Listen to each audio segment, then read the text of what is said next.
ಭಾರತೀಯ ಪ್ರಖ್ಯಾತ ಉದ್ಯಮಿ ಅದಾನಿ ವಿರುದ್ಧ ವಾರೆಂಟ್ ಅನ್ನ ಜಾರಿ ಮಾಡಲಾಗಿದೆ. ಸೋಲಾರ್ ಹಗರಣಕ್ಕೆ ಸಂಬಂಧಪಟ್ಟಂತೆ ಈ ವಾರೆಂಟ್ ಅನ್ನ ಜಾರಿ ಮಾಡಲಾಗಿರುವಂತದ್ದು. ಅದಾನಿ ವಿರುದ್ಧ ವಾರೆಂಟ್ ಜಾರಿಯಾಗಿದೆ. ಸೋಲಾರ್ ಹಗರಣದ ವಿಚಾರಕ್ಕೆ ಸಂಬಂಧಪಟ್ಟಂತೆ ಈ ವಾರೆಂಟ್ ಜಾರಿಯಾಗಿರುವಂತದ್ದು. ಅಮೆರಿಕಾದಿಂದ ಭಾರತೀಯ ಅಧಿಕಾರಿಗಳಿಗೆ ಲಂಚವನ್ನ ಕೊಡಲಾಗಿದೆ ಅನ್ನುವಂತ ಆರೋಪ ಕೇಳಿ ಬಂದಿದೆ. ಅದಾನಿ ವಿರುದ್ಧ ಅಮೆರಿಕದ ಎಸ್ಇಸಿ ಭ್ರಷ್ಟಾಚಾರದ ಆರೋಪವನ್ನ ಮಾಡಲಾಗಿದೆ. ಎಸ್ಇಸಿ ಅಂದ್ರೆ ಅಲ್ಲಿನ ಭದ್ರತಾ ಮತ್ತು ವ್ಯವಹಾರ ಆಯೋಗದಿಂದ ಆರೋಪವನ್ನ ಮಾಡಲಾಗಿರುವಂತದ್ದು. 265 ಮಿಲಿಯನ್ ಅಮೆರಿಕನ್ ಡಾಲರ್ ಭ್ರಷ್ಟಾಚಾರ ನಡೆದಿದೆ ಅಂತ. 265 ಮಿಲಿಯನ್ ಅಮೆರಿಕನ್ ಡಾಲರ್ ಭ್ರಷ್ಟಾಚಾರ ಆಗಿದೆ ಅನ್ನುವಂತ ಆರೋಪ ಗೌತಮ್ ಅದಾನಿ ಮೇಲೆ ಬಂದಿದೆ. ಗೌತಮ್ ಅದಾನಿ ಹಾಗೂ ಸಾಗರ್ ಅದಾನಿ ಬಂಧನಕ್ಕೆ ವಾರೆಂಟ್ ಜಾರಿ ಮಾಡಲಾಗಿರುವಂಥದ್ದು. ಅದಾನಿ ಸೋದರಳಿಯ ಆಗಿರುವಂಥ ಸಾಗರ್ ಅದಾನಿ ಬಂಧನದ ವಾರೆಂಟ್ ಜಾರಿ ಮಾಡಿದೆ ಅಮೆರಿಕ ಕೋರ್ಟ್. ಮಹತ್ವದ ಬೆಳವಣಿಗೆ ಇದು. ಸೋಲಾರ್ ಹಗರಣದ ವಿಚಾರಕ್ಕೆ ಸಂಬಂಧಪಟ್ಟಂತೆ ವಾರೆಂಟ್ ಅನ್ನ ಜಾರಿ ಮಾಡಲಾಗಿದೆ. ಅಮೆರಿಕದ ಎಸ್ಇಸಿಯಿಂದ ವಾರೆಂಟ್ ಅನ್ನ ಜಾರಿ ಮಾಡಲಾಗಿರುವಂಥದ್ದು. ಗೌತಮ್ ಅದಾನಿ ಮತ್ತು ಸಾಗರ್ ಅದಾನಿ, ಗೌತಮ್ ಅದಾನಿಯ ಸೋದರಳಿಯ ಸಾಗರ್ ಅದಾನಿ ಅವರಿಬ್ಬರ ವಿರುದ್ಧ ವಾರೆಂಟ್ ಅನ್ನ ಜಾರಿ ಮಾಡಲಾಗಿರುವಂಥದ್ದು. 265 ಮಿಲಿಯನ್ ಅಮೆರಿಕನ್ ಡಾಲರ್ ಭ್ರಷ್ಟಾಚಾರ ಮಾಡಲಾಗಿದೆ, ಲಂಚವನ್ನ ಕೊಡಲಾಗಿದೆ ಅನ್ನುವಂಥ ಆರೋಪ ಇಲ್ಲಿ ಪ್ರಮುಖವಾಗಿ ಅದಾನಿ ವಿರುದ್ಧ ಕೇಳಿ ಬಂದಿರುವಂಥದ್ದು. ಸೊ ಹೀಗಾಗಿ ಈ ಒಂದು ಪ್ರಕರಣಕ್ಕೆ ಸಂಬಂಧಪಟ್ಟಂತೆ ಬಂಧನದ ಪ್ರಕ್ರಿಯೆ ಯಾವ ರೀತಿಯಾಗಿ ಆಗುವುದೇ ಅನ್ನುವಂಥದ್ದೇ ಪ್ರಶ್ನೆ ಈಗ ಕುತೂಹಲಕ್ಕೆ ಮಾಡಿಕೊಟ್ಟಿದೆ. ಇದೆಲ್ಲದ್ರ ಬಗ್ಗೆ ಮತ್ತಷ್ಟು ಮಾಹಿತಿಯನ್ನ ಕೊಡ್ತಾ ಹೋಗ್ತಾರೆ ನಮ್ಮ ಪ್ರತಿನಿಧಿ ಮಂಜುನಾಥ್ ನಮ್ಮ ಜೊತೆ ನೇರ ಸಂಪರ್ಕದಲ್ಲಿ ಜಾಯ್ನ್ ಆಗಿದ್ದಾರೆ ನ್ಯೂಸ್ ಡೆಸ್ಕ್ ಇಂದ. ಮಂಜು, ಇದು ಮಹತ್ವದ ಬೆಳವಣಿಗೆ, ವಾರೆಂಟ್ ಜಾರಿಯಾಗಿರುವಂಥದ್ದು, ಅದು ಅಮೆರಿಕಾದಿಂದ ವಾರೆಂಟ್ ಜಾರಿಯಾಗಿದೆ. ಈಗ ಬಂಧನ ವಾರೆಂಟ್ ಜಾರಿಯಾಗಿರುವಂತ ಹಿನ್ನೆಲೆಯಲ್ಲಿ ಯಾವ ರೀತಿಯಾಗಿರ್ತವೆ ಪ್ರಕ್ರಿಯೆಗಳು, ಏನೇನೆಲ್ಲ ಆರೋಪಗಳನ್ನ ಎದುರಿಸ್ತಾ ಇದ್ದಾರೆ ಈಗ ಅದಾನಿ, ಏನ್ ಆರೋಪಗಳನ್ನ ಪ್ರಮುಖವಾಗಿ ಉಲ್ಲೇಖ ಮಾಡಲಾಗ್ತಾ ಇದೆ? ಪೃಥ್ವಿ, ಖಂಡಿತವಾಗ್ಲೂ ಈಗಾಗಲೇ ಅಮೆರಿಕದ ಒಂದು ಡಾಲರ್ ಪ್ರಕಾರ ಹೋಗೋದಾದ್ರೆ 235 ಮಿಲಿಯನ್ ಡಾಲರ್ಗಳು ಒಂದು ದುಡ್ಡನ್ನು ಕೊಟ್ಟಿರ್ತಕ್ಕಂಥದ್ದು ಅದಾನಿ, ಗೌತಮ್ ಅದಾನಿ. ಅಂದರೆ ಇಂಡಿಯನ್ ಎಂಬೆಸಿ ಗೌರ್ಮೆಂಟ್ ಅಫಿಷಿಯಲ್ಸ್ನೆಲ್ಲನೂ ಕೂಡ ಕೊಂಡ್ಕೊಳ್ಳೋಕ್ಕೆ ಟ್ರೈ ಮಾಡ್ತಾ ಇರ್ತಕ್ಕಂಥದ್ದು. ಜೊತೆಗೆ ಅಲ್ಲಿ ಪ್ಲಾಂಟೇಷನಲ್ಲಿರ್ತಕ್ಕಂಥ ಕೆಲವು ಅಂದರೆ ಏನೊಂದು ಅಮೆರಿಕದಲ್ಲಿರ್ತಕ್ಕಂಥ ಕೆಲವು ಅಧಿಕಾರಿಗಳನ್ನೆಲ್ಲವನ್ನು ಕೂಡ ಆ ದುಡ್ಡನ್ನು ಕೊಟ್ಟು ಅವ್ರನ್ನೆಲ್ಲನೂ ಕೂಡ ಒಂದು ಕೊಂಡ್ಕೊಳ್ಳೋಕ್ಕೆ ಕೂಡ ಟ್ರೈ ಮಾಡಿರ್ತಕ್ಕಂಥ ಸದ್ಯಕ್ಕೆ ಆಗಲಿಲ್ಲ. ಜೊತೆಗೆ ಇನ್ನೊಂದು ವಿಚಾರ ಏನಂತಂದರೆ ಅಮೆರಿಕದಲ್ಲಿ ಕೆಲಸಗಾರರು ಏನಿದ್ದಾರೆ ಅವರೆಲ್ಲರನ್ನೂ ಕೂಡ ಈ ಒಂದು ಹೂಡಿಕೆಯಲ್ಲಿ ಇಟ್ಕೊಳ್ಳೋಕ್ಕೆ ಟ್ರೈ ಮಾಡಿರ್ತಕ್ಕಂಥದ್ದು. ಆದರೆ ಈ ಒಂದು ಆರೋಪವನ್ನು ಇಟ್ಟು ಅಲ್ಲಿರ್ತಕ್ಕಂಥ ಅಧಿಕಾರಿಗಳು, ಅಮೆರಿಕದಲ್ಲಿ ಕೆಲಸ ಮಾಡುವಂಥ ಅಧಿಕಾರಿಗಳು ಒಂದು ಕೋರ್ಟನ್ನು ಮೊರೆ ಹೋಗ್ತಾರೆ. ಕೋರ್ಟ್ಗೆ ಮೊರೆ ಹೋದಾಗ ಈ ಗೌತಮ್ ಅದಾನಿ ಏನೇನು ಈ ಥರ ದುಡ್ಡು ಕೊಟ್ಟಿರೋದು ಸಾಬೀತಾಗುತ್ತೆ. ಸದ್ಯಕ್ಕೆ ಅರೆಸ್ಟ್ ವಾರೆಂಟನ್ನು ಕೂಡ ಈಗ ಅಮೆರಿಕ ಏನೊಂದು ನ್ಯಾಯಾಲಯ ಇದೆ ಅಲ್ಲಿಂದ ಇಶ್ಯೂ ಮಾಡಿರ್ತಕ್ಕಂಥದ್ದು. ಇದನ್ನು ಪ್ರಕ್ರಿಯೆಯಾಗಿ ನೋಡೋದಾದರೆ ಅಮೆರಿಕದವರು ಒಂದು ಭಾರತ ಎಂಬಸಿಗೆ ಒಂದು ನೋಟಿಸನ್ನು ಕೊಡ್ತಾರೆ. ಅದಾದ ನಂತರ ಆ ನೋಟಿಸನ್ನು ಇಟ್ಕೊಂಡು ಏನು ಭಾರತದ ರಾಷ್ಟ್ರೀಯ ಬಾರಿ ಏನಿದೆ ಆ ಡೆಲ್ಲಿಯಲ್ಲಿ ಅವರಿಗೆ ಒಂದು ನೋಟಿಸನ್ನು ಸಬ್ಮಿಟ್ ಮಾಡ್ತಾರೆ, ಈ ಥರ ಅದಾನಿಯನ್ನು ಒಪ್ಪಿಸಿ ಅಂತ ಹೇಳಿ. ಅದಾದ ನಂತರ ಕೆಲವು ಪ್ರಕ್ರಿಯೆಗಳಿರುತ್ತೆ. ಒಂದು ಹಂತವಾಗಿ ಒಂದು ಪಾಸ್ಪೋರ್ಟನ್ನು ರದ್ದು ಮಾಡುವಂಥದ್ದಾಗಿರ್ಬೋದು, ಅಥವಾ ಅಲ್ಲಿನ ಎಂಬಸಿ ಅಧಿಕಾರಿಗಳು ಭಾರತಕ್ಕೆ ಭೇಟಿ ನೀಡಿ ಅದಾನಿಯನ್ನು ಅಂದರೆ ಗೌತಮ್ ಅದಾನಿ ಏನು ಆರೋಪದಲ್ಲಿ ಸಾಬೀತಾಗಿರ್ತಕ್ಕಂಥದ್ದು ಅವರನ್ನು ಕರ್ಕೊಂಡು ಹೋಗುವಂಥ ಸಾಧ್ಯತೆಗಳು ಹೆಚ್ಚಾಗಿರ್ತಕ್ಕಂಥದ್ದು ಸದ್ಯಕ್ಕೆ. ಪೃಥ್ವಿ, ಈಗ ಅಂದರೆ ಇಲ್ಲಿಗೆ ಬಂದು ಅವರನ್ನ ಅರೆಸ್ಟ್ ಮಾಡ್ಕೊಂಡು ಕರ್ಕೊಂಡು ಹೋಗುವಂತ ಸಾಧ್ಯತೆ ಇರುತ್ತಾ, ಅಥವಾ ಈಗ ಅದಾನಿಗೆ ಈ ಒಂದು ವಿಚಾರಕ್ಕೆ ಸಂಬಂಧಪಟ್ಟಂತೆ ಮೇಲ್ಮನವಿಯನ್ನ ಸಲ್ಲಿಸಲಿಕ್ಕೂ ಅವಕಾಶ ಇದೆಯಾ?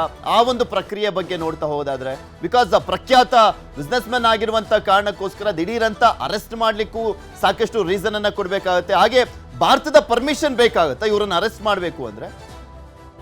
ಯಾಕಂತ ಹೇಳಿದ್ರೆ ಬೇರೆ ದೇಶದ ರಾಯಭಾರಿಗಳಾಗಿರ್ಬೋದು, ಅಲ್ಲಿನ ಪೊಲೀಸ್ ಅಧಿಕಾರಿಗಳಾಗಿರ್ಬೋದು ಭಾರತಕ್ಕೆ ಬಂದು ಇಲ್ಲಿನ ಒಂದು ಡೆಲ್ಲಿಯಲ್ಲಿರ್ತಕ್ಕಂಥ ಎಂಬಸಿ ಏನಿದೆ, ಅಮೆರಿಕನ್ ಎಂಬಸಿ ಆಗಿರ್ಬೋದು ಅಥವಾ ಇಂಟರ್ನ್ಯಾಷನಲ್ ಎಂಬಸಿ ಏನಿದೆ ಅಲ್ಲಿ ಭೇಟಿ ಮಾಡ್ತಾರೆ. ಅಧಿಕಾರಿಗಳನ್ನ ಭೇಟಿ ಮಾಡಿ ಕೂಲಂಕುಷವಾಗಿ ಪ್ರತಿಯೊಂದು ಮಾಹಿತಿಗಳನ್ನು ನೀಡ್ತಾ ಹೋಗ್ತಾರೆ. ಅಲ್ಲಿ ಕೊಟ್ಟಿರ್ತಕ್ಕಂಥ ಏನೊಂದು ಸಾಕ್ಷಿಗಳೇನಾಗಿರ್ಬೋದು, ಪೊಲೀಸ್ ಅಧಿಕಾರಿ ಅಲ್ಲಿ ಕೋರ್ಟಿಗೆ ಕೊಟ್ಟಿರ್ತಕ್ಕಂಥ ಕೆಲವು ಪ್ರಮುಖ ಸಾಕ್ಷಿಗಳೇನಾದ್ರು ಅದೆಲ್ಲವನ್ನು ಕೂಡ ಒಂದು ವಿಚಾರಣೆಗೆ ಅಂದರೆ ಯಾವ್ಯಾವ ರೀತಿ ವಿಚಾರಣೆಗೆ ಒಳಪಡಿಸ್ತೀವಂಥ ಸಾಕ್ಷಿಗಳನ್ನು ಇಲ್ಲಿನ ಅಧಿಕಾರಿಗಳಿಗೆ ಸಬ್ಮಿಟ್ ಮಾಡಬೇಕು. ಅದಾದ ನಂತರ ಇಲ್ಲಿ ಪ್ರಾಮುಖ್ಯತೆ ಒಂದು ಮೀಟಿಂಗ್ ಅನ್ನ ಮಾಡಿ ಪ್ರತಿಯೊಂದು ಅಂದರೆ ಅದಾನಿ, ಗೌತಮ್ ಅದಾನಿ ಅವ್ರನ್ನ ಅಮೆರಿಕನ್ ಎಂಬಸಿಗೆ ಅಥವಾ ಅಮೆರಿಕನ್ ಪೊಲೀಸ್ ಅಧಿಕಾರಿಗಳಿಗೆ ಒಪ್ಪಿಸಬೇಕಾ ಬೇಡವಾ ಅನ್ನೋದು ಒಂದು ದೃಢ ನಿರ್ಧಾರವನ್ನು ತಗೊಂತಾರೆ. ಅದಾದ ನಂತರ ಏನಾದರೂ ಒಂದು ವೇಳೆ ಅಲ್ಲಿರ್ತಕ್ಕಂಥ ಅಧಿಕಾರಿಗಳು ನೀಡಿದಂಥ ಸಾಕ್ಷಿಗಳೇನಿದೆ ಅದೆಲ್ಲವೂ ಕೂಡ ಇಲ್ಲೂ ಕೂಡ ದೃಢಪಟ್ಟಿದ್ದಾರೆ. ಖಂಡಿತವಾಗ್ಲೂ ಇವರನ್ನು ಅರೆಸ್ಟ್ ಮಾಡ್ತಾರೆ. ಜೊತೆಗೆ ಸಾಧ್ಯವಾದರೆ ಅಲ್ಲಿ ಒಂದು ಮೇಲ್ಮನವಿ ಸಲ್ಲಿಸೋಕ್ಕೂ ಕೂಡ ಒಂದು ಅವಕಾಶಗಳಿರ್ತಾ ಇದೆ. ಒಟ್ಟಾರೆಯಾಗಿ ಗೌತಮ್ ಅದಾನಿ ಈಗಾಗಲೇ ಮಿಲಿಯನ್ ಗಟ್ಟಲೆ ಲೆಕ್ಕದಲ್ಲಿ ಒಂದು ಗೌರ್ಮೆಂಟ್ ಅಫಿಷಿಯಲ್ಸ್ಗೆ ಏನೊಂದು ದುಡ್ಡನ್ನು ಕೊಟ್ಟಿರ್ತಕ್ಕಂಥದ್ದು ಅದು ಸದ್ಯಕ್ಕೆ ಈಗ ಒಂದು ಆರೋಪ ಏನು ಕೇಳ್ಬಾರ್ದು ಅದೆಲ್ಲವೂ ಕೂಡ ದೃಢಪಟ್ಟಿರ್ತಕ್ಕಂಥದ್ದನ್ನು ಕೂಡ ಗೊತ್ತಾಗ್ತಾ ಇರ್ತಕ್ಕಂಥದ್ದು ಪೃಥ್ವಿ. ಓಕೆ, ಧನ್ಯವಾದ ಮಂಜು ನಿಮ್ಮೆಲ್ಲ ಮಾಹಿತಿಗಾಗಿ.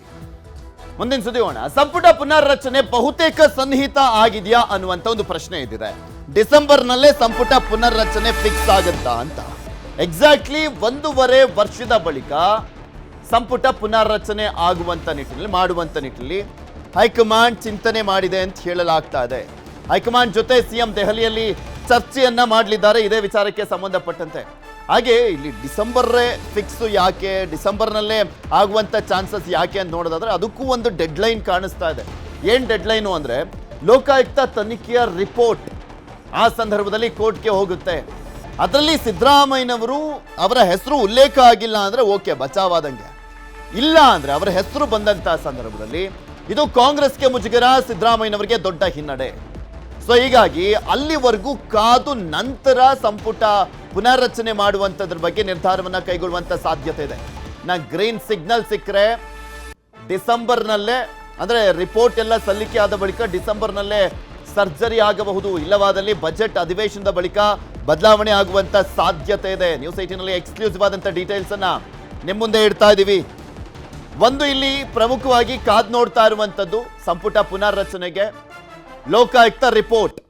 ಸಿದ್ದರಾಮಯ್ಯನವರ ವಿರುದ್ಧ ಇರುವಂತ ಮೂಢ ಹಗರಣದ ವಿಚಾರಕ್ಕೆ ಸಂಬಂಧಪಟ್ಟಂತೆ 14 ಸೈಟ್ ಇದೆಯಲ್ಲ, ಅದು ತನಿಖೆ ಆಗ್ತಾ ಇದೆ. ಕೋರ್ಟ್ ಕೂಡ 3 ತಿಂಗಳ ಡೆಡ್ಲೈನ್ ಅನ್ನ ಕೊಟ್ಟಿತ್ತು. ಈಗ ಆಲ್ರೆಡಿ ಕೊನೆ ಹಂತಕ್ಕೆ ಬಂದಿರುವಂತದ್ದು ವಿಚಾರಣೆ.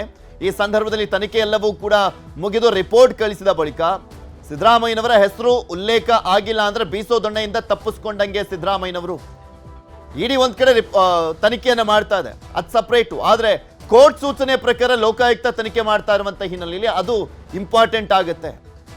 ಅದರಲ್ಲಿ ಹೆಸರಿಲ್ಲ ಅಂತ ಬಂದಂತ ಸಂದರ್ಭದಲ್ಲಿ ಸಂಪುಟ ಪುನರ್ರಚನೆಗೆ ಅವಾಗಲೇ ಗ್ರೀನ್ ಸಿಗ್ನಲ್ ಸಿಕ್ಕಂಗೆ ಸಿದ್ದರಾಮಯ್ಯನವರಿಗೆ. ಆಮೇಲೆ ಸಂಪುಟ ಪುನರ್ರಚನೆ ಆದರೂ ಕೂಡ ಇನ್ನೊಂದು ಮಹತ್ವದ ವಿಚಾರವನ್ನು ನಾವು ಗಮನಿಸಬೇಕಾಗುತ್ತೆ. ಅಂದ್ರೆ ಸಿದ್ದರಾಮಯ್ಯ ಅವರಿಗೆ ಇನ್ನೊಂದು ವರ್ಷ ಕಂಟಿನ್ಯೂ ಆಗುವಂತ ನಿಟ್ಟಿನಲ್ಲಿ ಅವರ ಕುರ್ಚಿಗೆ ಯಾವುದೇ ರೀತಿಯಾದಂಥ ಅಡೆತಡೆಗಳು ಇಲ್ಲ ಇನ್ನೊಂದು ವರ್ಷ ಅನ್ನುವ ರೀತಿಯಾದಂಥ ಒಂದು ಗ್ಯಾರಂಟಿಯನ್ನ ಕೂಡ ಕೊಟ್ಟಂತಾಗತ್ತೆ ಪುನರ್ರಚನೆ ಆದಾಗ. ಯಾಕೆಂದ್ರೆ ಪ್ರಶ್ನೆಗಳಿತ್ತಲ್ಲ, ಇಲ್ಲಿ ಸಿದ್ದರಾಮಯ್ಯನವರೇ ಬದಲಾವಣೆ ಆಗ್ತಾರಾ ಅಥವಾ ಸಿದ್ದರಾಮಯ್ಯನವರ ಸಂಪುಟ ಬದಲಾವಣೆ ಆಗುತ್ತಾ? ಈ ಎರಡೂ ಕುತೂಹಲ ಇದೆ. ಇದ್ರ ಬಗ್ಗೆ ಮತ್ತಷ್ಟು ಮಾಹಿತಿಯನ್ನ ಕೊಡ್ತಾ ಹೋಗ್ತಾರೆ ನಮ್ಮ ಪೊಲಿಟಿಕಲ್ ಬ್ಯೂರೋ ಮುಖ್ಯಸ್ಥರಾಗಿರುವಂತಹ ಚಿದಾನ್ ಪಟೇಲ್ ನಮ್ಮ ಜೊತೆ ನೇರ ಸಂಪರ್ಕದಲ್ಲಿ ಜಾಯ್ನ್ ಆಗಿದ್ದಾರೆ. ಚಿದಾನ್ ಪಟೇಲ್, ವಿರೋಧ ಪಕ್ಷಗಳ ಪ್ರಕಾರ ನಾವು ನೋಡ್ತಾ ಹೋದಾದ್ರೆ ಸಿದ್ದರಾಮಯ್ಯನವರ ಬದಲಾವಣೆ ಆಗ್ಬಿಡ್ತಾರೆ ಅಂತ, ಮತ್ತೊಂದು ಕಡೆ ಕಾಂಗ್ರೆಸ್ನಲ್ಲಿ ನಡೀತಾ ಇರುವಂತ ಬೆಳವಣಿಗೆಗಳು, ಸಿದ್ದರಾಮಯ್ಯನವರು ದೆಹಲಿಗೆ ಹೋಗಿರುವಂತ ಸಂದರ್ಭದಲ್ಲಿ ಆಗ್ತಾ ಇರುವಂತ ಬೆಳವಣಿಗೆ ಅಂತ ನೋಡೋದಾದ್ರೆ ಸಂಪುಟ ಪುನರ್ರಚನೆ ಆಗುತ್ತೆ ಡಿಸೆಂಬರ್ ಸಂದರ್ಭದಲ್ಲಿ ಅಂತ. ಸೊ ಯಾವ ರೀತಿಯಾಗಿ ಬೆಳವಣಿಗೆಗಳು ಆಗ್ತಾ ಇದ್ದಾವೆ, ಅದರ ಜೊತೆಗೆ ಈ ಸಂಪುಟ ಪುನರ್ರಚನೆ ಆಗುವಂತ ನಿಟ್ಟಿನಲ್ಲಿ ಗಮನಿಸೋದಾದ್ರೆ ಲೋಕಾಯುಕ್ತ ರಿಪೋರ್ಟ್ ವರ್ಗು ಕೂಡ ಕಾಯ್ಬೇಕಾಗುತ್ತಾ ಅಂತ. ಅಫ್ಕೋರ್ಸ್ ಪೃಥ್ವಿರಾಜ್ ಅರ್ನಳ್ಳಿ, ಯಾಕಂತ ಹೇಳಿದ್ರೆ ಸಂಪುಟ ಪುನರ್ರಚನೆಗೆ ಎಲ್ಲೊಂದು ಕಡೆ ಹೈಕಮಾಂಡ್ ಕೂಡ ಮನಸ್ಸು ಮಾಡಿದೆ ಅಂತಲೇ ಕೂಡ ಹೇಳಲಾಗ್ತಿರ್ತಕ್ಕಂಥ. ಯಾಕಂತ ಹೇಳಿದ್ರೆ ಒಂದಷ್ಟು ಆಡಳಿತ ಯಂತ್ರದ ಬಗ್ಗೆ ಕುಸಿತ ಆಗಿದೆ, ಅಧಿಕಾರಿಗಳು ಎಲ್ಲೊಂದು ಕಡೆ ಮಾತು ಕೇಳ್ತಿಲ್ಲ ಅಂತೇಳಿ ಗಂಭೀರ ಆರೋಪ ಕೇಳಿ ಬಂದಿರತಕ್ಕಂಥ. ಪ್ರಮುಖವಾಗಿ ಅನೇಕ ಸಚಿವರ ಮೇಲೆ ಭ್ರಷ್ಟಾಚಾರದ ಆರೋಪ, ಅದಕ್ಷತೆ ಮತ್ತು ಸ್ವಜನ ಪಕ್ಷಪಾತ ಆರೋಪಗಳು ಇರತಕ್ಕಂಥದ್ದು. ಹಾಗಾಗಿ ಒಂದಷ್ಟು ಸಚಿವರುಗಳಿಗೆ ಕೊಟ್ಟು ಹೊಸಬರನ್ನ ತೆಗೆದುಕೊಳ್ಬೇಕು ಮತ್ತು ಒಂದಷ್ಟು ಯುವ ಉತ್ಸಾಹಿಗಳನ್ನ ತೆಗೆದುಕೊಳ್ಬೇಕಂತೇಳಿ ಚರ್ಚೆ ಆಗ್ತಿರ್ತಕ್ಕಂಥ. ಈಗಾಗಲೇ ಕಾಂಗ್ರೆಸ್ ಹೈಕಮಾಂಡ್ ಕೂಡ ಅನೇಕ ಸಚಿವರುಗಳ ಮೇಲೆ ಒಂದಷ್ಟು ಅಸಮಾಧಾನ ಇರತಕ್ಕಂಥದ್ದು. ಆ ಅಸಮಾಧಾನ ಪರಿಣಾಮ ಎಲ್ಲವೂ ಅಂದುಕೊಂಡಂತಾದರೆ ಡಿಸೆಂಬರ್ನಲ್ಲಿ ಸಂಪುಟ ಪುನರ್ರಚನೆ ಸನ್ನಿಹಿತ ಅಂತ ಹೇಳಿ ತಪ್ಪಾಗಲಾರದು. ಯಾಕಂತೇಳಿ ಡಿಸೆಂಬರ್ 9ರಿಂದ ಡಿಸೆಂಬರ್ 20ರವರೆಗೆ ಬೆಳಗಾವಿಯಲ್ಲಿ ಅಧಿವೇಶನ ಇರತಕ್ಕಂಥದ್ದು, ಚಳಿಗಾಲದ ಅಧಿವೇಶನ ಇರತಕ್ಕಂಥ ಅಧಿವೇಶನ ಬೆಳಕ ಆಗುವ ಸಾಧ್ಯತೆ ಇದೆ ಅಂತ ಹೇಳಲಾಗ್ತದೆ. ಮತ್ತೊಂದು ಮೂಲದ ಪ್ರಕಾರ ಒಂದು ವೇಳೆ ಹೈಕಮಾಂಡ್ ಈಗಾಗಲೇ ಮನಸ್ಸು ಮಾಡತಕ್ಕಂಥ, ಹೈಕಮಾಂಡ್ ಡಿಸೆಂಬರ್ಗೆ ಒಪ್ಪಲಿಲ್ಲ ಅಂತ ಹೇಳಿದ್ರೆ 2025ರ ಬಜೆಟ್ನ ಬಳಿಕ ಸಂಪುಟ ಪುನರ್ರಚನೆ ಖಚಿತ ಅಂತ ಹೇಳಲಾಗ್ತದೆ. ಆ ಸಂದರ್ಭದಲ್ಲಿ ಸಂಪುಟ ಪುನರ್ರಚನೆ ಸುಮಾರು 15ಕ್ಕೂ ಹೆಚ್ಚು ಜನರು ಸಚಿವರಿಗೆ ಕೊಡುವ ಸಾಧ್ಯತೆ ಇರತಕ್ಕಂಥದ್ದು. ಸದ್ಯ ಈಗಾಗಲೇ ಅಬಕಾರಿ ಹಗರಣ ಸಂಬಂಧಪಟ್ಟಕ್ಕೆ ದೊಡ್ಡ ಸುದ್ದಿ ಮತ್ತು ಸದ್ದು ಮಾಡಿತು. ಇದು ಚುನಾವಣಾದ ಪ್ರಮುಖ ಅಜೆಂಡಾ ಕೂಡ ಭಾರತೀಯ ಜನತಾ ಪಕ್ಷಕ್ಕೆ ಆಯಿತು. ಪ್ರಧಾನಿಯವರೇ ನೇರವಾಗಿ ಮಹಾರಾಷ್ಟ್ರ ಮತ್ತು ಜಾರ್ಖಂಡ್ನಲ್ಲಿ 700 ಕೋಟಿ ಹಗರಣ ಅಂತೇಳಿ ಗಂಭೀರ ಆರೋಪವನ್ನು ಮಾಡಿದರು. ಆದರೆ ಆ ಸಂದರ್ಭದಲ್ಲಿ ಕೆಲವೊಂದು ಕಡೆ ಡಿಫೆಂಡ್ ಮಾಡಿಕೊಳ್ಳಲು ಆಗದಂಥ ಪರಿಸ್ಥಿತಿ ಕೂಡ ನಿರ್ಮಾಣ ಆಗಿತ್ತು. ಅಬಕಾರಿ ಇಲಾಖೆಯಲ್ಲಿ ಭಾರಿ ಭ್ರಷ್ಟಾಚಾರ ನಡೆಯಿತು. ಸಚಿವರೇ ನೇರವಾಗಿ ಕಿಕ್ ಬ್ಯಾಕ್ ತೆಗೆದುಕೊಳ್ತಾರೆ ಮತ್ತು ಇದರ ಹಿಂದೆ ಮುಖ್ಯಮಂತ್ರಿ ಆಪ್ತ ವಲಯ ಕೂಡ ಇದೆ ಅಂತೇಳಿ ಗಂಭೀರ ಆರೋಪ ಕೇಳಿ ಬಂದಿರತಕ್ಕಂಥದ್ದು. ಯಾಕಂತ ಹೇಳಿದ್ರೆ ಮದ್ಯ ಮಾರಾಟಗಾರರ ಸಂಘ ಇದು ಆರೋಪವನ್ನು ಮಾಡಿರ್ತಕ್ಕಂಥದ್ದು. ಹಾಗಾಗಿ ಇದು ಗಂಭೀರ ಪ್ರಕರಣ ಅಂತಲೂ ಕೂಡ ಹೇಳುವಂಥದ್ದು ಮತ್ತು ಹೈಕಮಾಂಡ್ ಕೂಡ ಈ ಸಂಬಂಧಪಟ್ಟ ಕ್ಲಾರಿಫಿಕೇಶನ್ ಕೂಡ ಕೇಳಿರ್ತಕ್ಕಂಥದ್ದು. ಇನ್ನು ಅನೇಕ ಸಚಿವರುಗಳು ಎಲ್ಲೊಂದು ಕಡೆ ಅಧ್ಯಕ್ಷರಾಗಿರ್ತಕ್ಕಂಥ ಒಂದು ಸ್ಮಾಲ್ ನಿಮಗೆ ಎಕ್ಸಾಂಪಲ್ ಕೊಡ್ತೀನಿ. ಕೃಷಿ ಸಚಿವರಿಂದ ಅವರು ಇಡೀ ರಾಜ್ಯಕ್ಕೆ ಸಚಿವರಾಗಿರ್ತಕ್ಕಂಥದ್ದು. ಕೃಷಿ ಸಚಿವರಾಗಿರ್ತಕ್ಕಂಥ ಚಲುವರಾಯಸ್ವಾಮಿ ಕೇವಲ ಮಂಡ್ಯಕ್ಕೆ ಮಾತ್ರ ಸೀಮಿತ ಆಗಿರ್ತಕ್ಕಂಥ ಮತ್ತು ಬೆಂಗಳೂರಿನ ಪತ್ರಿಕಾಗೋಷ್ಠಿಗೆ ಮಾತ್ರ ಸೀಮಿತ ಆಗಿದ್ದಾರೆ ಎಂಬ ಗಂಭೀರ ಆರೋಪ ಕೇಳಿ ಬಂದಿರತಕ್ಕಂಥದ್ದು. ಬರ ಸಂದರ್ಭದಲ್ಲೂ ಮತ್ತು ಫ್ಲಡ್ ಸಂದರ್ಭದಲ್ಲೂ ಕೂಡ ಯಾವುದೇ ಜಿಲ್ಲೆಗಳಿಗೆ ಸರಿಯಾಗಿ ವಿಸಿಟ್ ಅನ್ನು ಕೊಡಲಿಲ್ಲ. ದಕ್ಷಿಣ ಕನ್ನಡ ಸೇರಿದಂತೆ ರಾಜ್ಯದ ಯಾವುದೇ ಪ್ರಮುಖ ಜಿಲ್ಲೆಗಳು ಕೂಡ ವಿಸಿಟ್ ಅನ್ನು ಕೊಡಲಿಲ್ಲ. ಕೇವಲ HD ಕುಮಾರಸ್ವಾಮಿ ಅವರನ್ನ ಆರೋಪ ಮಾಡುವಂಥದ್ದು ಮಂಡ್ಯದ ಪಾಲಿಟಿಕ್ಸ್ಗೆ ಮಾತ್ರ ಸೀಮಿತ ಆಗಿರ್ತಕ್ಕಂಥದ್ದು. ಮತ್ತೊಂದು ಕಡೆ ಮಂಡ್ಯದ ಜಿಲ್ಲೆಯವರಾಗಿರ್ತಕ್ಕಂಥ ಮಳವಳ್ಳಿ ನರೇಂದ್ರ ಸ್ವಾಮಿ ಅವರು ನಾನೊಬ್ಬ ದಲಿತ ಇದ್ದೀನಿ, ನಾನು ಅರ್ಹ ಇದ್ದೀನಿ, ನನಗೆ ಮಂತ್ರಿ ಸ್ಥಾನ ಕೊಡಿ ಅಂತೇಳಿ ಬೇಡಿಕೆಯನ್ನು ಇಟ್ಟಿರ್ತಕ್ಕಂಥದ್ದು. ಇನ್ನು ಕಳೆದ ಬಾರಿ ಕೂಡ ಚಾಮರಾಜನಗರದಲ್ಲಿ ಪುಟ್ಟರಂಗ ಶೆಟ್ಟಿ ಅವರಿಗೆ ಕೊಡಲಿಕ್ಕೆ ಎಲ್ಲ ರೀತಿ ಆಯಿತು. ಅಂತಿಮ ಹಂತದಲ್ಲಿ ಅವರಿಗೆ ಕೈ ತಪ್ಪಿರ್ತಕ್ಕಂಥ ಅವರು ಕೂಡ ಬೇಸರ ವ್ಯಕ್ತಪಡಿಸಿದ್ರು. ಅವರು ಉಪ್ಪಾರ ಸಮುದಾಯದ ಅತಿ ಸಣ್ಣ ಸಮುದಾಯದ ನಾಯಕ ಆಗಿರ್ತಕ್ಕಂಥ 4 ಬಾರಿ MLA ಆಗಿರ್ತಕ್ಕಂಥದ್ದು. ಹಾಗಾಗಿ ಅವರ ಹೆಸರು ಕೂಡ ಮುನ್ನೆಲೆಗೆ ಬಂದಿರತಕ್ಕಂಥ. ಪ್ರಮುಖವಾಗಿ ತೆಗೆಯುವರ ಪಟ್ಟಿಯಲ್ಲಿ ಡಿ ಸುಧಾಕರ್ ಹೆಸರು ಕೇಳಿ ಬಂದಿರತಕ್ಕಂಥದ್ದು. ಉನ್ನತ ಶಿಕ್ಷಣ ಸಚಿವ ಡಾಕ್ಟರ್ MC ಸುಧಾಕರ್ ಹೆಸರು ಕೂಡ ಕೇಳಿ ಬಂದಿರತಕ್ಕಂಥದ್ದು. ಅಲ್ಲದೆ RB ತಿಮ್ಮಾಪುರ್ ಅವರ ಹೆಸರು ಕೇಳಿ ಬಂದಿರತಕ್ಕಂಥದ್ದು. NS ಬೋಸರಾಜ್ ಅವರ ಆಶೀರ್ವಾದ ಅವ್ರನ್ನ ತೆಗೆಯುವ ಸಾಧ್ಯತೆ ಇದೆ ಅಂತ ಕೇಳಿ ಬರ್ತಿರ್ತಕ್ಕಂಥದ್ದು. ಪ್ರಮುಖವಾಗಿ BZ ಜಮೀರ್ ಅಹಮದ್ ಅವರ ಹೆಸರು ಇದೀಗ ಮುನ್ನೆಲೆಗೆ ಬಂದಿರತಕ್ಕಂಥ. ಯಾಕಂತೇಳಿದ್ರೆ ವಕ್ಫ್ ವಿಚಾರದಲ್ಲಿ ಸರ್ಕಾರ ಮತ್ತು ಪಕ್ಷಕ್ಕೆ ಮುಜುಗರ ಉಂಟು ಮಾಡಿರ್ತಕ್ಕಂಥದ್ದು, ಸರ್ಕಾರದ ವಿರುದ್ಧವಾದ ಭಾವನೆಗೆ ಕಾರಣಕರ್ತ ಆಗಿರ್ತಕ್ಕಂಥದ್ದು. ಅವರ ಹೇಳಿಕೆಗಳು, ಅವರ ನಡೆಗಳು, ಅವರ ಆಡಳಿತ ವ್ಯವಸ್ಥೆಗಳು ಕೂಡ ಈಗ ಆರೋಪ ಬಂದಿರತಕ್ಕಂಥದ್ದು. ನಿಮಗೆ ಒಂದು ಗೊತ್ತಿರಲಿ, ವಸತಿ ಇಲಾಖೆಯಲ್ಲಿ ಎಲ್ಲ ಒಂದು ಕಡೆ ಫೇಕ್ ಎಲ್ಲ ಒಂದು ಕಡೆ ವರ್ಕಿಂಗ್ ಆರ್ಡರ್ನ ಕೊಡ್ತಾರೆ ಅಂತೇಳಿ ಗಂಭೀರ ಆರೋಪ ಇತ್ತೀಚೆಗೆ ಕೇಳಿ ಬಂದಿರತಕ್ಕಂಥದ್ದು. ಬಳ್ಳಾರಿ ಸೇರಿದಂತೆ ಅನೇಕ ಕಾಂಟ್ರಾಕ್ಟರ್ಗಳು ಕೂಡ ಗಂಭೀರ ಆರೋಪವನ್ನು ಮುಖ್ಯಮಂತ್ರಿಗಳಿಗೆ ಮಾಡಿರ್ತಕ್ಕಂಥ. ಯಾಕಂತ ಹೇಳಿದ್ರೆ ವರ್ಕ್ ಆರ್ಡರ್ನ ಕೊಟ್ಟಿರ್ತಕ್ಕಂಥದ್ದು. ಆದರೆ ವರ್ಕ್ ಆರ್ಡರ್ ಲೀಸ್ಟಲ್ಲಿ ಬಂದಂಥ ಸಂದರ್ಭದಲ್ಲಿ ಅವರ ಹೆಸರುಗಳು ಇಲ್ದಲೇ ಇರ್ತಕ್ಕಂಥ ಅನೇಕ ಕಾಂಟ್ರಾಕ್ಟರ್ಗಳು ಎಲ್ಲೊಂದು ಕಡೆ ಅಡ್ವಾನ್ಸನ್ನು ಕೊಟ್ಟಿದ್ದಾರೆ, ಕೊಟ್ಟು ಈಗ ಎಲ್ಲೊಂದು ಕಡೆ ಅಡ್ಡಗಾಲಿನಲ್ಲಿ ಸಿಕ್ಕಿದ್ದಾರೆ, ಅಡಕತಿರಲ್ಲಿ ಸಿಕ್ಕಿದ್ದಾರೆ ಅಂತೇಳಿ ಗಂಭೀರ ಆರೋಪ ಕೇಳಿ ಬಂದಿರುವಂಥ ಮುಖ್ಯಮಂತ್ರಿಗಳು ಕೂಡ ಇದು ಗಮನಕ್ಕೆ ಬಂದಿರತಕ್ಕಂಥದ್ದು. ಹಾಗಾಗಿ ಸುಮಾರು 8ಕ್ಕೂ ಹೆಚ್ಚು ಜನ ಸಚಿವರನ್ನ ಕೈ ಬಿಡಬೇಕಂತೇಳಿ ಚರ್ಚೆ ಆಗಿರ್ತಕ್ಕಂಥದ್ದು. ಅಧ್ಯಕ್ಷರು ಭ್ರಷ್ಟಾಚಾರ ಆರೋಪ ಮತ್ತು ಎಲ್ಲೊಂದು ಕಡೆ ಇಲಾಖೆಯಲ್ಲಿ ದಕ್ಷತೆ ಇಲ್ಲದೆ ಇರತಕ್ಕಂಥವ್ರನ್ನ ಕೈ ಬಿಡಬೇಕಂತ ಆಗಿರ್ತಕ್ಕಂಥ. ಹಾಗಾಗಿ ಮುಖ್ಯಮಂತ್ರಿಗಳು ಇವತ್ತು ಹೈಕಮಾಂಡ್ ನಾಯಕರನ್ನು ಭೇಟಿಯಾಗುವ ಸಾಧ್ಯತೆ ಇರ್ತಕ್ಕಂಥದ್ದು. ಪ್ರಧಾನ ಕಾರ್ಯದರ್ಶಿ ಆಗಿರ್ತಕ್ಕಂಥ KC ವೇಣುಗೋಪಾಲ್ ಮತ್ತು ಕರ್ನಾಟಕ ಉಸ್ತುವಾರಿ ಸುರ್ಜೇವಾಲಾ ಹಾಗೂ ಅಗತ್ಯ ಬಿದ್ದರೆ ರಾಹುಲ್ ಗಾಂಧಿ ಅವರನ್ನು ಭೇಟಿ ಆಗುವ ಸಾಧ್ಯತೆ ಇರುವಂಥದ್ದು. ಮತ್ತು ಮಲ್ಲಿಕಾರ್ಜುನ್ ಖರ್ಗೆ ಅವರು ದೆಹಲಿಯಲ್ಲಿ ಇರೋದ್ರಿಂದ ಮತ್ತು ACC ಅಧ್ಯಕ್ಷ ಆಗಿದ್ದರಿಂದ ದೆಹಲಿಗೆ ವಿಸಿಟ್ ಕೊಟ್ಟಿದ್ದರಿಂದ ಮುಖ್ಯಮಂತ್ರಿಗಳು ಅವ್ರನ್ನು ಕೂಡ ಭೇಟಿ ಆಗ್ತಿದ್ದಾರೆ. ಭೇಟಿಯ ಸಂದರ್ಭದಲ್ಲಿ ಏನಾದರೂ ಹೈಕಮಾಂಡ್ ಡಿಸೆಂಬರ್ನ ಅಂತ್ಯದಲ್ಲಿ ಅಂದರೆ ಕೊನೆಯ ವಾರದಲ್ಲಿ ಸಂಪುಟ ಪುನಾರಚನೆ ಮಾಡಲೇಬೇಕಂತೇಳಿ ಹುಕುಂ ಮಾಡಿಸಿದರೆ ಅಂತಿಮವಾಗಿ ಮುಖ್ಯಮಂತ್ರಿಗಳು ಸಂಪುಟ ಪುನಾರಚನೆ ಮಾಡ್ತಾರೆ. ಆ ಸಂದರ್ಭದಲ್ಲಿ ಚಿದಾನ್ ಪಟೇಲ್, ಒಂದು ಕುತೂಹಲ ಅಂದ್ರೆ ಈಗ ಯಾವ ಸಚಿವರನ್ನ ಬಿಡ್ತಾರೆ ಅನ್ನುವಂಥದ್ಕಿನ್ನ ನಾವು ರಾಜಕಾರಣದಲ್ಲಿ ನೋಡುವಂಥದ್ದೇನು, ಈ ಸಮುದಾಯದ ಸಚಿವರನ್ನು ಬಿಟ್ರೆ ಆ ಸಮುದಾಯದವ್ರನ್ನ ಮತ್ತೆ ತಗೊಬೇಕು ಅಂತ. ಇದರ ಜೊತೆಗೆ ಸವಾಲುಗಳು ಅಂದ್ರೆ ಸಾಕಷ್ಟು ಜಿಲ್ಲೆಗಳಿಗೆ ಪ್ರಾತಿನಿಧ್ಯತೆ ಕೂಡ ಸಿಕ್ಕಿಲ್ಲ. ಫಾರ್ ಎಕ್ಸಾಂಪಲ್ ಹಾಸನ ಗೆದ್ದಿರುವಂಥದ್ದು ಒಬ್ಬರು ಶಾಸಕರು ಶಿವಲಿಂಗೇಗೌಡರು, ಅವರಿಗೆ ಕೊಡಬೇಕು ಅನ್ನುವಂಥ ಕೂಗು ಸಹಜವಾಗಿ ಇರುವಂಥದ್ದು. ಈ ರೀತಿಯಾಗಿ ಸಾಕಷ್ಟು ಜಿಲ್ಲೆಗಳಲ್ಲಿ ಇದೆ ಅಸಮಾಧಾನ ಅನ್ನುವಂಥದ್ದು. ಸೊ ಹೀಗಾಗಿ ಯಾವ ಸಮುದಾಯದವ್ರನ್ನ ಬಿಟ್ರೆ ಯಾರನ್ನ ಸೇರಿಸ್ಕೊಳ್ತಾರೆ ಅನ್ನುವಂಥದ್ದು ಕೂಡ ಪ್ರಮುಖ ಆಗುತ್ತೆ. ಜಾತಿವಾರು ಪ್ರಾತಿನಿಧ್ಯತೆ, ಅದರ ಜೊತೆಗೆ ಆ ಜಿಲ್ಲಾವಾರು ಪ್ರಾತಿನಿಧ್ಯತೆ, ಮತ್ತೆ ಅದರ ಜೊತೆಗೆ ಈ ವಲಯವಾರು ಪ್ರಾತಿನಿಧ್ಯ, ಕಲ್ಯಾಣ ಕರ್ನಾಟಕ, ಉತ್ತರ ಕರ್ನಾಟಕ, ಮತ್ತು ಒಂದ್ ಕಡೆ ಕಿತ್ತೂರು ಕರ್ನಾಟಕ, ಕರಾವಳಿ ಕರ್ನಾಟಕ, ದಕ್ಷಿಣ ಕರ್ನಾಟಕ ಅಂತ ಹೀಗೆ ನೋಡಿದ್ರೆ ನೀವು ಹೇಳಿದಂತೆ ಈಗ ಹಾಸನದಿಂದ ಶಿವಲಿಂಗೇಗೌಡರ ಹೆಸರು ಮುನ್ನೆಲೆಗೆ ಬಂದಿರತಕ್ಕಂಥ, ಗೆದ್ದಿರ್ತಕ್ಕಂಥವ್ರು ಒಬ್ಬರೇ, ಹಾಗಾಗಿ ಅವ್ರಿಗೆ ಕೊಡಬೇಕಂತ ಇರ್ತಕ್ಕಂಥದ್ದು ಅದು ಕೂಡ ಫಿಕ್ಸ್ ಆಗಿರ್ತಕ್ಕಂಥ. ಇನ್ನು ಬೀದರ್ನಲ್ಲಿ ರಹೀಮ್ ಖಾನ್ರವ್ರನ್ನ ಅವ್ರನ್ನೂ ಕೂಡ ಎಲ್ಲೊಂದು ಕಡೆ ಅವರು ಏನೋ ಅದಕ್ಷತೆ ಹೆಸರಿನಲ್ಲಿ ಅವ್ರನ್ನೂ ಕೂಡ ತೆಗೆಯುವ ಸಾಧ್ಯತೆ ಇರ್ತಕ್ಕಂಥದ್ದು. ಇನ್ನು ತನ್ವೀರ್ ಶೇಟ್ರ್ ಅವ್ರನ್ನ ಮಂತ್ರಿ ಮಾಡೋ ಸಾಧ್ಯತೆ ಇರ್ತಕ್ಕಂಥದ್ದು. ಮಳವಳ್ಳಿ ನರೇಂದ್ರ ಸ್ವಾಮಿ ಹೆಸರು ಕೂಡ ಕೇಳಿ ಬಂದಿರತಕ್ಕಂಥದ್ದು. ಇನ್ನು ಒಂದು ವೇಳೆ ದಿನೇಶ್ ಗುಂಡೂರಾವ್ ಅವ್ರನ್ನ ಕೈ ಬಿಟ್ಟರೆ ಬ್ರಾಹ್ಮಣ ಕೋಟಾದಡಿ RV ದೇಶಪಾಂಡೆ ಅವ್ರನ್ನ ಮಂತ್ರಿ ಮಾಡೋ ಸಾಧ್ಯತೆ ಇರ್ತಕ್ಕಂಥ. ಯಾಕಂದರೆ ಅವರು ಸೀನಿಯರ್ ಇರ್ತಕ್ಕಂಥದ್ದು ಮತ್ತು ಭಾಳ ವರ್ಷಗಳ ಅನುಭವ ಇರ್ತಕ್ಕಂಥ, ಅವ್ರಿಗೂ ಕೂಡ ಕೊಡಬೇಕಂತೇಳಿ ಚರ್ಚೆ ಆಗ್ತಿರ್ತಕ್ಕಂಥದ್ದು. ಅದೇ ರೀತಿ ಲಕ್ಷ್ಮೀ ಹೆಬ್ಬಾಳ್ಕರ್ ಹೆಸರು ಕೂಡ ಮುನ್ನೆಲೆಗೆ ಬಂದಿರತಕ್ಕಂಥದ್ದು. ಲಕ್ಷ್ಮೀ ಹೆಬ್ಬಾಳ್ಕರ್ ಮೇಲೆ ಗಂಭೀರ ಆರೋಪಗಳು ಕೇಳಿ ಬಂದಿರತಕ್ಕಂಥದ್ದು. ಒಂದು ವೇಳೆ ಲಕ್ಷ್ಮೀ ಹೆಬ್ಬಾಳ್ಕರ್ ಅವರು ಕೈ ಬಿಟ್ಟರೆ ಅದೇ ಜಿಲ್ಲೆಯ ಲಕ್ಷ್ಮಣ್ ಸವದಿ ಅವರನ್ನ ಮಂತ್ರಿ ಮಾಡುವ ಸಾಧ್ಯತೆ ಇರತಕ್ಕಂಥದ್ದು.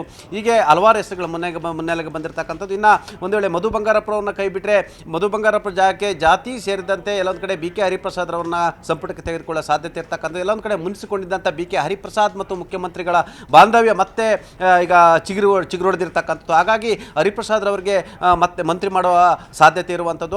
ಅದೇ ರೀತಿ ಶಿವಮೊಗ್ಗದಲ್ಲಿ BK ಸಂಗಮೇಶ್ವರು ಮೂರು ಬಾರಿ ಗೆದ್ದು ಈಗ 4ನೇ ಬಾರಿ ಗೆದ್ದಿರ್ತಕ್ಕಂಥ, ಅವ್ರಿಗೂ ಕೂಡ ಮಂತ್ರಿ ಮಾಡುವ ಸಾಧ್ಯತೆ ಬಹುತೇಕ ನಿಶ್ಚಯ ಆಗಿರ್ತಕ್ಕಂಥ. ಅದೇ ರೀತಿ ಅಬ್ಬಾಯಿರವರ ಹೆಸರು ಕೇಳಿ ಬಂದಿರತಕ್ಕಂಥದ್ದು.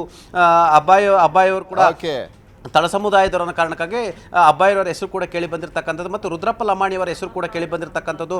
ಒಟ್ಟಾರೆ ಸುಮಾರು 10ಕ್ಕೂ ಹೆಚ್ಚು ಜನರನ್ನ ಏನು ಸಂಪುಟಕ್ಕೆ ಸರ್ಜರಿ ಮಾಡೋ ಸಾಧ್ಯತೆ ಇರ್ತಕ್ಕಂಥದ್ದು. ಅದೇ ರೀತಿ ಜಾತಿವಾರು, ಪ್ರಾದೇಶಿಕವಾರು, ಸಾಮಾಜಿಕವಾರು ಅವಕಾಶಗಳನ್ನು ಕೊಡಲಿಕ್ಕೆ ತೀರ್ಮಾನ ಮಾಡಿರುವಂಥದ್ದು. ಪ್ರತಿ ಪ್ರಮುಖವಾಗಿ KH ಮುನಿಯಪ್ಪನವ್ರ ಮೇಲೆ ಕೂಡ ಗಂಭೀರ ಆರೋಪಗಳು ಕೇಳಿ ಬಂದಿರತಕ್ಕಂಥದ್ದು. ಆಹಾರ ಇಲಾಖೆ ಅಂದರೆ ಪಡಿತರ ವ್ಯವಸ್ಥೆಯಿಂದ ಸರ್ಕಾರಕ್ಕೆ ಮುಜುಗರ ತಂದರು ಅಂತ ಹೇಳಿರ್ತಕ್ಕಂಥ ಅವರನ್ನು ತೆಗೆದು ಅವರ ಮಗಳಿಗೆ ಅವಕಾಶನ ಕೊಡಲಿಕ್ಕೆ ರೂಪಸಿದ್ಧ ಮಾಡಲಿಕ್ಕೆ ಕೂಡ ಪ್ಲಾನ್ ನಡೀತಿರುವಂಥದ್ದು. ಇನ್ನೇನು ಅಳಿಯಲ್ಲ ಮಗಳ ಗಂಡ ಆಗೋಯ್ತು ಅಷ್ಟೇ.